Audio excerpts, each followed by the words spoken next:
हाड़ मास की देह मम तापर जितनी प्रीत, तिस आधो जो राम प्रति अवसी मिटहि भवभीत।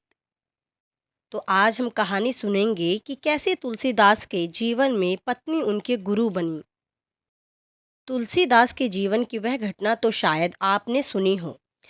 युवक तुलसी का विवाह हुआ तो उन्हें पत्नी से अत्यधिक प्रेम था। उसके अतिरिक्त कोई बात उन्हें नहीं सोचती थी। एक दिन पत्नी के पिता बीमार हुए तो उनसे मिलने के लिए वो मायके चली गई। एक दिन बीता, दूसरा दिन बीता, परंतु तुलसी के लिए चैन कहाँ। ऐसा प्रतीत हुआ जैसे जीवन की ज्योति ही बुझ गई। उनके जीवन में अंधेरा छा गया। तीसरी रात हुई तो वे अधिक सहन नहीं कर सके और अंधेरी रात में ही घर से मिलने के लिए निकल पड़े। सामने नदी थी। नदी के उस पार गांव था जहां उनकी पत्नी रहती थी। देर रात कोई नौका तो थी नहीं। अंधेरे में टटोला तो एक लकड़ी मिली। उसी का सहारा लेकर किनारे पहुंच गए।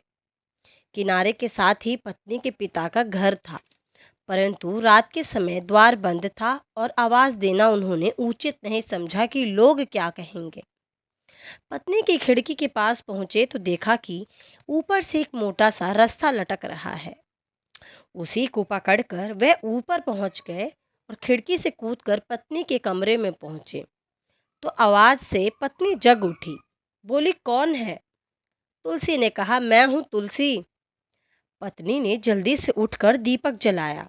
प्रकाश हुआ तो अपने पति को देखकर बोली, महाराज, आप इस समय? परंतु आप ऊपर कैसे आए? द्वार तो बंद है। तुलसीदास जी बोले, तुमने जो रस्सा खिड़की के साथ लगाया था उसी को पकड़कर ऊपर आया हूँ। पत्नी ने देखा, रस्सा? मैंने तो कोई रस्सा नहीं लटकाया। आओ ज़रा देखें। और दीपक के प्रकाश में देखा तो एक सांप था जो सरक कर ऊपर जा रहा था। पत्नी ने भयभीत होकर कहा, यह वह रस्सी नहीं है जिसे आप ऊपर पकड़ के आए हो, ये तो सांप है। और इस अंधेरी रात में आपको नदी पार करने के लिए नौका कहाँ मिली? तुलसीदास जी बोले, नौका नहीं, एक लकड़ी मिली थी, उसी का सहारा लेकर आया हूँ। पत्नी ने दीपक के प्रकाश में नदी के किनारे को देखा। ध्यान से उस लकड़ी को देखा जो अब भी नदी के किनारे पड़ी थी। चौंक कर बोली, पतिदेव, क्या यह वही लकड़ी है? तुलसी बोले, हाँ, यही तो है। पत्नी ने कहा, महाराज, ध्यान से देखिए, यह लकड़ी नहीं, किसी व्यक्ति की लाश है जो अकड़ गई है। तुलसी जी हंसकर बोले, यह तो मेरे प्यार का प्रमाण है। प्रेम के कारण मैंने लाश को लकड़ी समझा, सांप को रस्सी। मुझे तुम्हारे पास पहुंचना था सो पहुंच गया। पत्नी ने कहा, महाराज, हाड़ और चाम के इस शरीर से जितना प्यार आपने किया, इतना यदि आप प्रभु से करते तो कहीं से कहीं पहुंच जाते। यह बात सुनकर तुलसी के हृदय को धक्का लगता है और बोलते हैं, फिर कहो देवी, क्या कहा तुमने?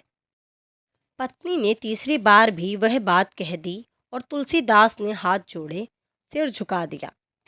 आंसू भरी आवाज़ में बोले, मैं सोया हुआ था, तुमने मुझे जगा दिया। आज से तुम मेरी पत्नी नहीं, गुरु हो। अब मैं भगवान का ही दर्शन करूँगा, नहीं तो यह जीवन उनका नाम लेते लेते व्यतीत कर दूँगा। इस प्रकार वे राम भक्त गोस्वामी तुलसीदास बने और संसार को तुलसी रामायण जैसा ग्रंथ मिला।